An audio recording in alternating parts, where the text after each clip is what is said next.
again, today we're going to be in Acts, starting in chapter 23. And hopefully you guys will just follow along with this. So I'm actually going to just kick back a little bit into Acts 22 because if you remember last week I dotted you. And we're going to start in 22 verse 30. This is Paul before the Sanhedrin. The commander wanted to find out exactly why Paul was being accused by the Jews. So the next day he released him and ordered the chief priests and all the members of the Sanhedrin to assemble. Then they brought Paul and had him stand before them. So if you remember, Paul had been put basically was sort of being put on trial. He claimed then to be a Roman citizen, and they let him go. Do you remember last week we were talking about Paul was just about to be flogged? They were going to interrogate him by torture. And they had him strapped in, ready to be beaten. And a flog, just so you know, a flog would have been multiple pieces of leather that would have had bone or glass or metal inlaid in them, so that when they hit you, it was designed to rip your flesh. Is designed to tear your flesh. So Paul is all tied up, ready to be flogged, and he pulls the Roman citizen card out. And he says, hey, I'm a Roman citizen. You can't do this to me. I need to have a trial. So then they start to walk through these steps. So today's first step of all of this is the commander that was in charge decides, okay, we can't do this to him. Let's have him go before his religious council. So the religious council of the day would have been the Sanhedrin. And they get all of the people together from the Sanhedrin to have a conversation about Paul. So that's where we're starting right now. It's just a quick backstory. Needless to say, over the last 26 weeks that we've been doing this, there's a lot more, but that's a quick one. Now, chapter 23, starting in verse 1, it says here, Paul looked straight at the Sanhedrin and said, my brothers. First of all, that in itself is an interesting thing, and I'm going to come back to that. He says, my brothers, I have fulfilled my duty to God in all good conscience on this day. So he shows up to the Sanhedrin, and he addresses them as my brothers. Now, we know that Paul is a Pharisee. So he may have been addressing them because he may have known them. He may have been familiar with these men because he might have been going to school with them. So he might have looked at them as brothers.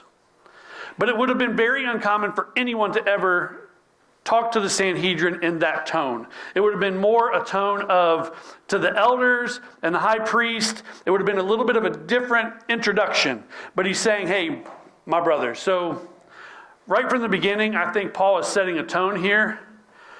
And so I thought I'd bring that up. There's a tone being set. And then here's what happens.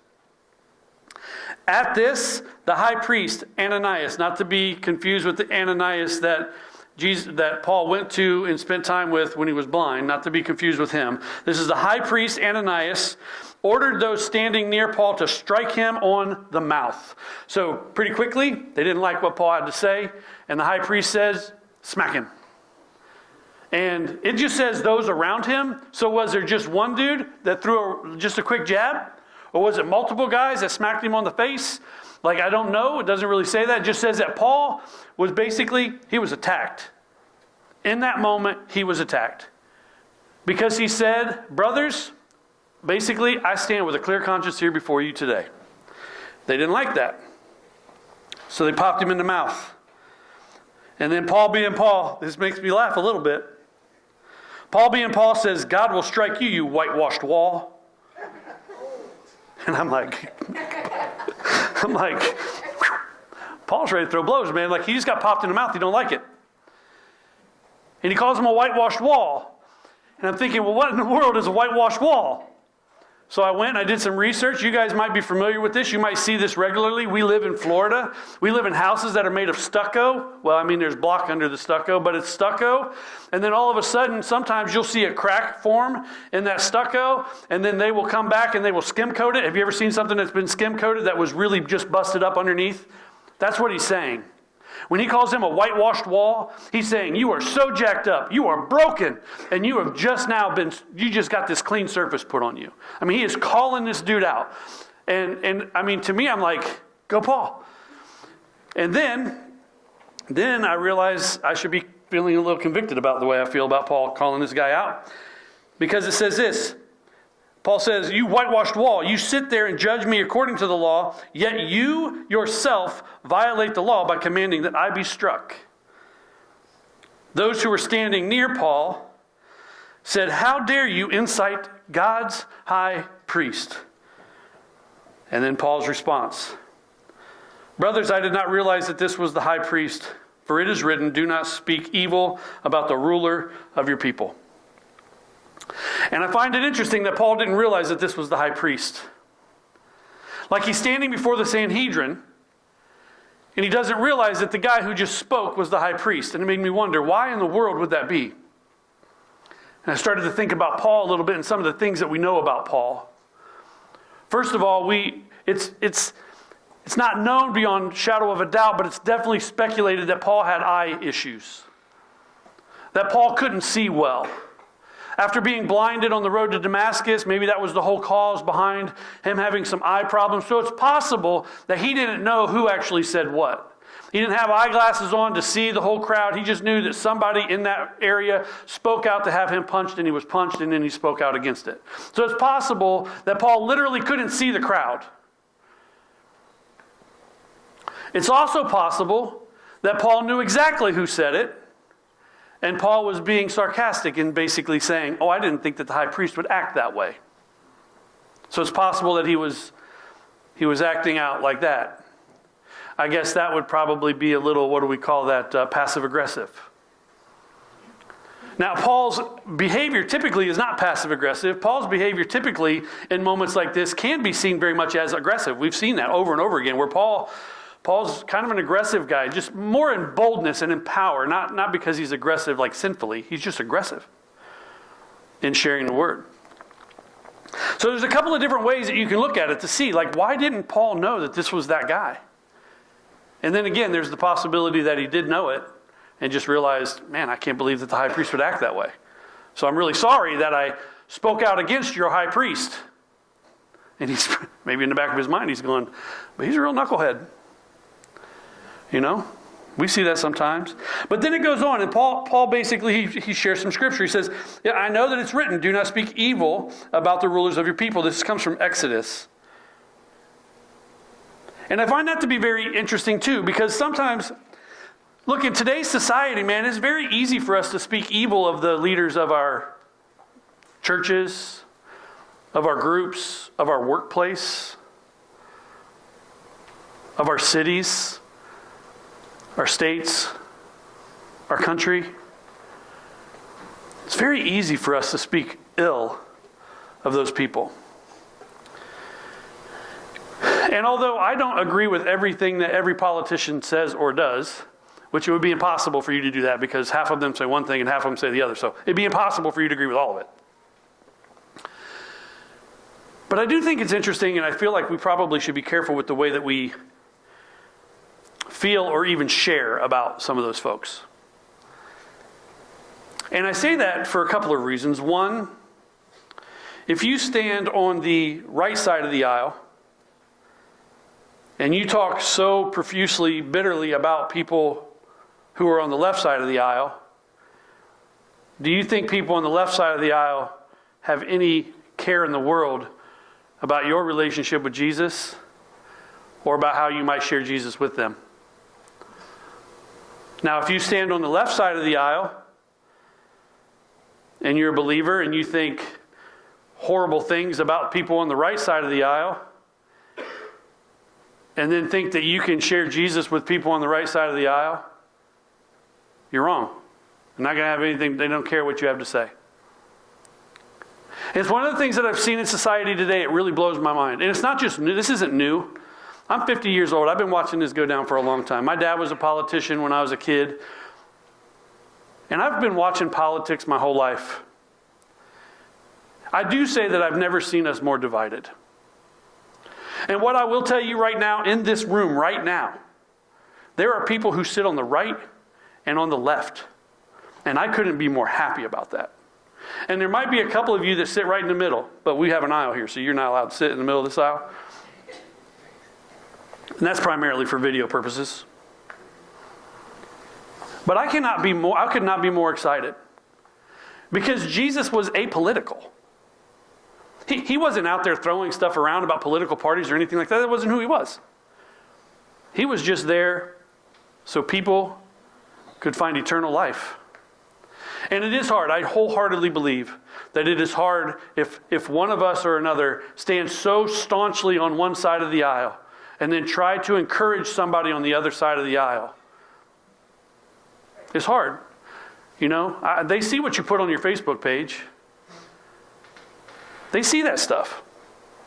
So again, I'm not trying to convict anybody, and that wasn't really even a part of the message. I felt like I needed to share that. Like, it's so important for us to just love people for who they are and for the character that they have versus what side of the aisle they stand on or what maybe they feel about one issue or another.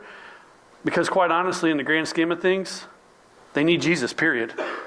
And without him, they're not going to heaven. They're not going to go to heaven.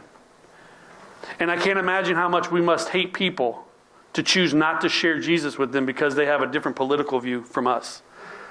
Like, that's a real thing. Like, you must really genuinely hate somebody to choose to not share Jesus with them because they have a different political stance than you. Guys, politics, that's nominal. That's nominal. I mean, it affects all of us, but the reality is, if we're doing what we're supposed to be doing, the politics really wouldn't have that much influence on you if we were really being the church. If we were really being the church, Republicans and Democrats would have very little control over anything that's going on in our communities because we would be doing those things. We would be taking care of the people in our community. We would be loving on them. We would be encouraging them. So I try to be apolitical. I have my stances. I'm ultra conservative in some things, and I'm super liberal in others. So that's the reality. If you ever want to have a conversation with me about it, I'll absolutely tell you. The older I get, the more liberal I become with grace. If you need grace, I will just try to pour that out on you because I can just share the amount of grace that I have desperately needed in my life for the things that I've done wrong and the grace that Jesus has given me. I just try to pour that out to everybody. Republican, Democrat, Independent, don't matter. People who don't vote, people who can't vote. So I almost dropped a women's suffrage there, but I figured I probably shouldn't drop a joke right now. So I'll move on. Because my jokes are always bad. Like, I remember seeing a video of these guys trying to get people to sign a petition to stop women's suffrage. And people were signing it right and left. Women, everybody was just signing it. Well, women's suffrage is the ability to vote for women. And then just because they thought it meant suffering, they were willing to sign off on this petition to stop women's ability to vote. And it was just they were just being silly, but I'm like, man, this is crazy. We will sign a petition for anything. So anyway, all right, here we go. Let's keep moving because I'm not a political guy, so I'm not really sure where that came from because that was not a part of the message. So we'll move on a little bit quickly. Verse 6, then Paul, knowing that some of them were Sadducees and some of them were Pharisees, he called out the Sanhedrin. My brothers, I am a Pharisee, descended from Pharisees. I stand on trial because of the hope of the resurrection of the dead. This dude is a genius. Can I just tell you, Paul must have been one of the smartest men to ever live. I mean, seriously, the way that he made himself get out of these kind of things, he is genius. He stood there before these two groups of people. It was like Republicans and Democrats. It was like Parliament. It was like Congress. It was like, that's what this was. And he's standing there before them and he said, I'm one of you. It was genius. Because then he throws out, I'm one of you and I'm on trial because I believe in the resurrection of the dead. And the Pharisees were like, yes, we do too. And the Sadducees were like, kill him. And then they just started fighting amongst each other. Oh my goodness, it sounds just like Congress. It sounds just like what we deal with today. Like, hey, I'm one of you. Well, I don't like you. Okay, let's fight. And that's what happens. And that's exactly what happened right here, right now. Like, this is like, it's crazy. This is exactly what went down. They got mad at them. And Paul he just put this little wedge in there. And boom, it exploded. Here's what happens. When he said this, dispute broke out between the Pharisees and the Sadducees, and the assemblies were divided. The Sadducees say that there is no resurrection, and that there are neither angels nor spirits, but the Pharisees believe all these things. There was a great uproar, and some of the teachers of the law, who were Pharisees, stood up, and they argued vigorously. We find nothing wrong with this man. Okay, of course, he's standing on your side. We don't find anything wrong with him. What if a spirit or an angel had spoken to him? The dispute became so violent that the commander was afraid Paul was going to be torn to pieces. They were so mad at each other, fighting each other, that the commander felt like, I got to get Paul out of here. They're going to kill him.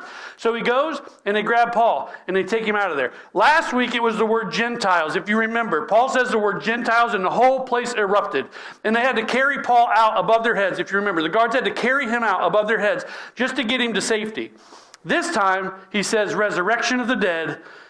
This commander must be thinking, what is wrong with these people? This dude says a couple words and they're trying to kill him. And all he has to do is he just keeps trying to protect him. And he keeps trying to save Paul. And he keeps trying to take him on and move him along. It says here, the following night, the Lord stood near Paul. So they took him out and they put him basically they just put him away for a while. And it says here, verse 11, the following night, the Lord stood near Paul and said, take courage. As you have testified about me in Jerusalem, so you must testify in Rome. What a beautiful thing for Paul to see and hear. First of all, he's in the middle of all this chaos. And he's there and Jesus shows up. Jesus shows up to talk to him and says, it's going to be all right, man. What you've been doing here, you're going to have to do in Rome. The whole point of the book of Acts really is getting the gospel from Jerusalem to Rome. That's the whole point of the book. We've been following this along the whole time. From Jerusalem, where it all started at Pentecost, all the way to Rome. That's what we're trying to do. Rome, what they would have seen as the center of the entire world. They're trying to get to Rome. And for Jesus to stand there beside Paul and say, don't sweat it, bro. You're going to Rome. What you've been doing here, you're going to do in Rome. Man, what a great encouragement that must have been. Because again, every time Paul opens his mouth, they try to kill him. And now he knows that it's the Lord's will for him to get to Rome. So I wonder if this just emboldens, this brother's bold anyway, but I wonder if this just emboldens him just a little bit more. Like, I know Jesus already told me I'm going to Rome. So now I'm just going to do whatever I have to do. Then it goes on, it says in chapter verse 12, the next morning, some Jews formed a conspiracy and bound themselves with an oath not to eat or drink until they had killed Paul. More than 40 men were involved in this plot. They went to the chief priests and to the elders and they said, we have taken a solemn oath not to eat anything until we have killed Paul. Now then, you and the Sanhedrin petition the commander to bring him back. So they're trying to put out this whole plan. Bring him back, and on the way there, we're going to kill him. Verse 16, but when the son of Paul's sister heard of this plot, he went into the barracks and told Paul. Have we heard anything about Paul's family at all? I read this, and I was like, Paul has a nephew? Paul has a sister? Like, why don't we know anything about Paul's family? And not only that, but why is Paul's nephew in Jerusalem? Why is he there when all this stuff is going down? It's possible that he was, again, one of those travelers with Paul. Maybe he was on these missionary journeys. I don't know. We don't ever read anything about him. But all we know is that apparently he has family. And this particular nephew is down in Jerusalem, and he catches wind of this thing that's going down. He hears them talking about this plot to kill his uncle.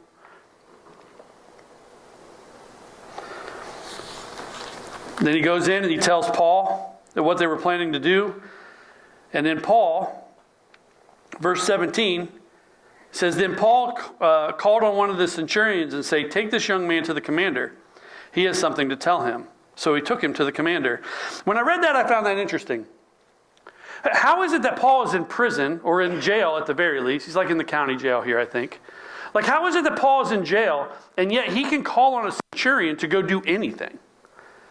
Like calling on a guard to go do something for you, that just doesn't happen. So again, I looked into it a little bit and I found that it's some of the rights that a Roman citizen would have pre-trial.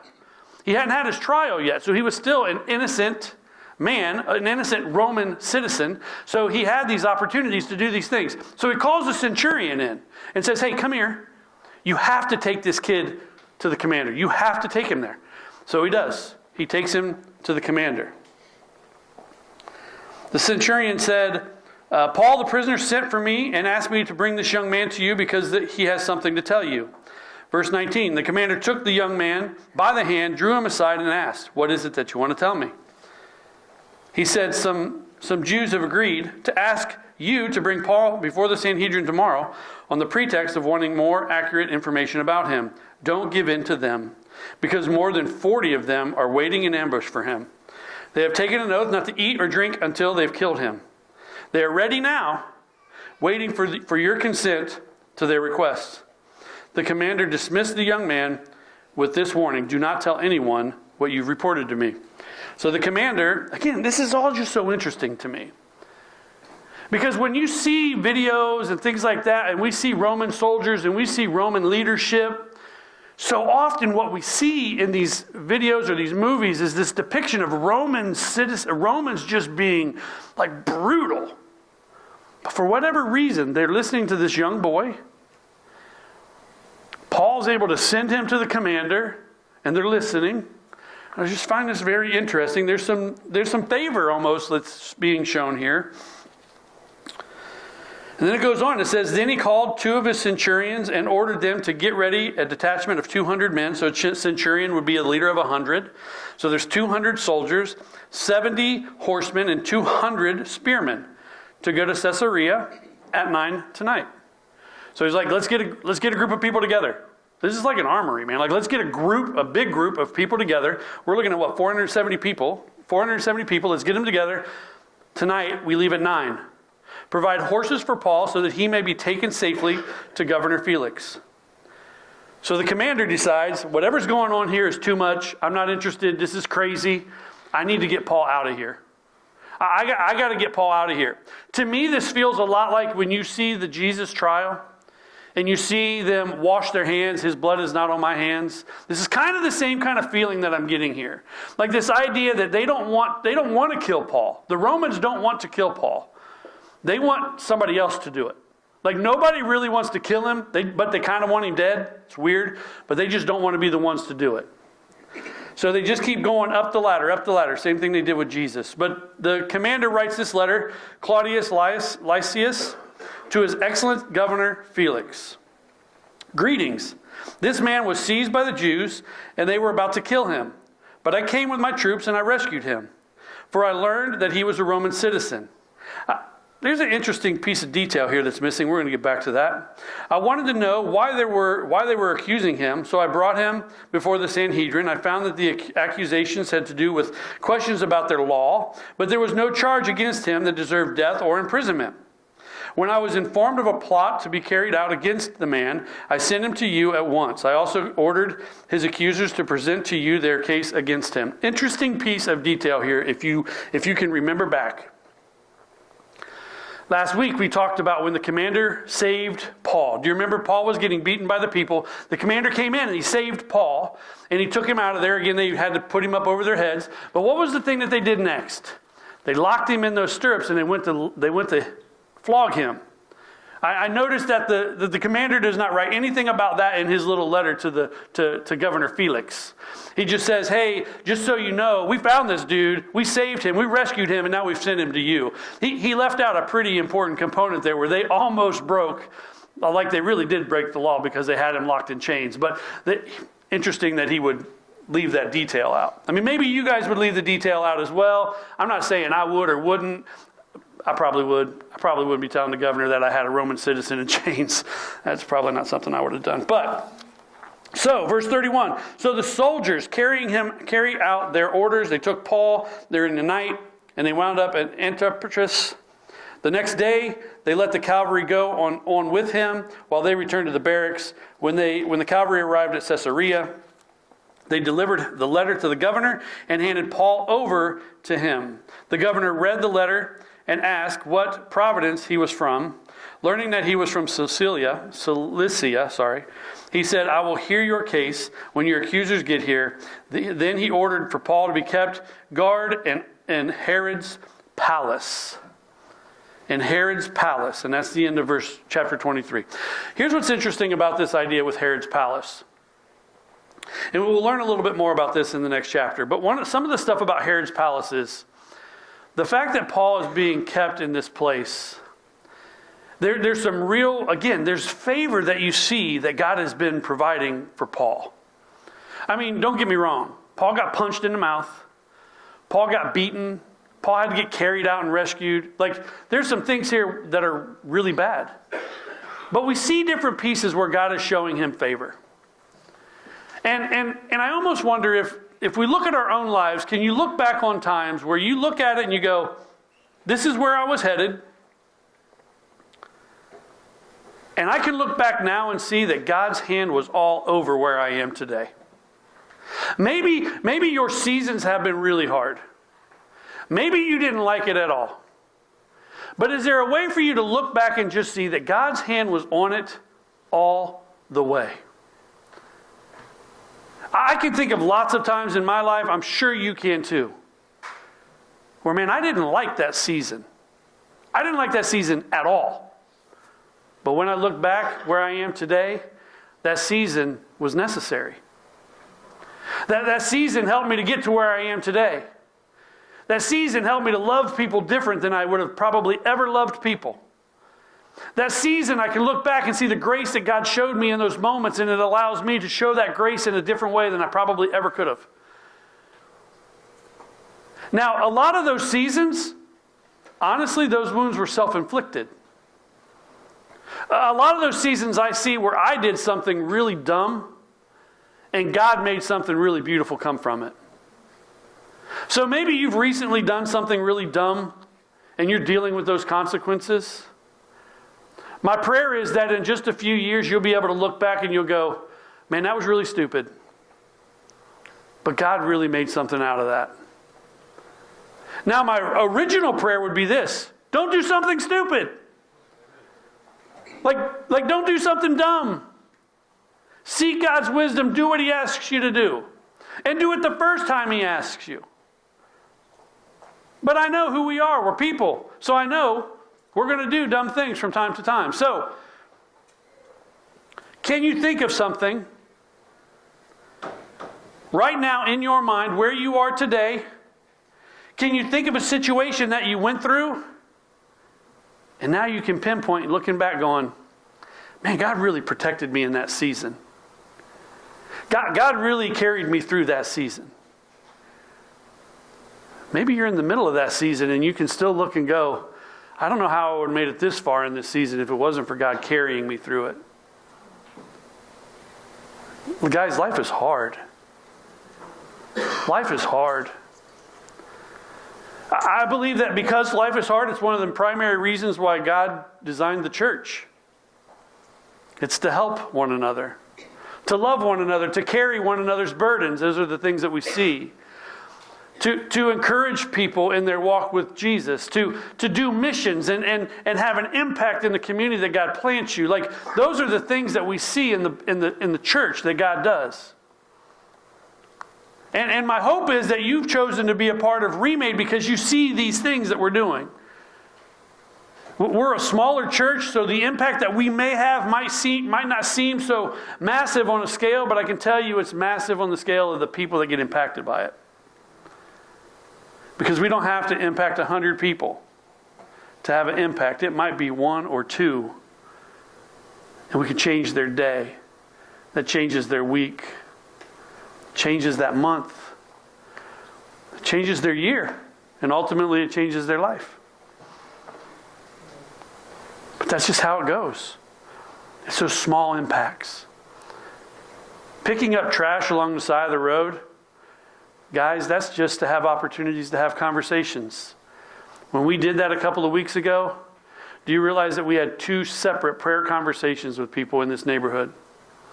One of them, I'm not so sure that we didn't save his life, because I'm pretty sure he was very old and he was wandering. He had no idea where he was. He didn't know how to get back to his front door.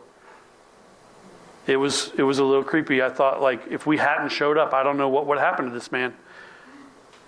A bit of dementia. I mean, there was a lot going on there. And we were able to walk him back and pray with him. Another conversation happened where they were literally just picking up trash and having a conversation with somebody. It's so unbelievable. It seems so silly, maybe even so nominal. But man, those opportunities are incredible. And that's what we thrive on. The kids' day that's coming up, the family fun day, we don't do that because we just want to have fun. We do that because we want people to come that don't know Jesus, and we want them to have fun. We want them to have opportunities to have conversations with you people who do love Jesus. That's why we do it. That's why we do it. So Paul just continued to do what he was told to do. And ultimately, he knows now that he's going to make his way to Rome, which is an incredible thing because it's been his goal from the beginning. If you remember, he said, I want to go to Rome. So he's going to get there, and he's going to get there on the dollar of these other people, and he's not going to have to walk because they're going to carry him there. So it's an incredible thing when you look at the way that God was moving in this moment, and he's going to get him to this moment, and God has written that script out right there, right in front of him, and he just yet doesn't know how it's going to play out. That's how our lives are. That's how our lives are. So today, as I'm getting ready to pray, I'm asking you guys, just think about that. Have you seen God moving from the beginning to the end? Have you watched the things that you've done in your life and the way that he's made things come together? Because sometimes you're doing exactly what he asked you to do, and you can see it play out. Sometimes you're not doing what he's asked you to do, and then in the long run, you can look back and go, boy, that was dumb, and it was a big detour, but God still made something great out of it. So let's just drive straight and narrow. Let's avoid the detours. They're out there, but let's avoid them. Let's pray. Lord God, thank you so much for today. Father, thank you for Paul's obedience. Thank you for just showing us through his life the way that things can go from one angle to another, from one direction to another. But Lord, as we look back over the course of our lives, God, we can see your thumbprint all over it. God, detours that we've taken, we can still see where you protected us even in those detours. Ultimately, to get us right to where it is that you want us to be. So, Father, as we are walking through this life, I pray that we see the end goal, and that end goal is eternity with you, and that we fall in love with you, that we have given our lives to you, that we've made a decision for you, and now we're walking step by step, trying to bring more people into your presence. God, help us as we just take these steps. We don't even know sometimes what these steps are gonna look like. Lord, just like those who put a foot in the Jordan River before it split, God, it was a raging river, and they were willing to put their foot in, and it parted. And God, just like with the Red Sea, as Moses put his staff in there, took that action. God, I pray that we will take action. That we will take action. Father, thank you again for the morning. Thank you for this story, these real life, true, historic events that we get to study and learn from. Pray this in Jesus' name. Amen.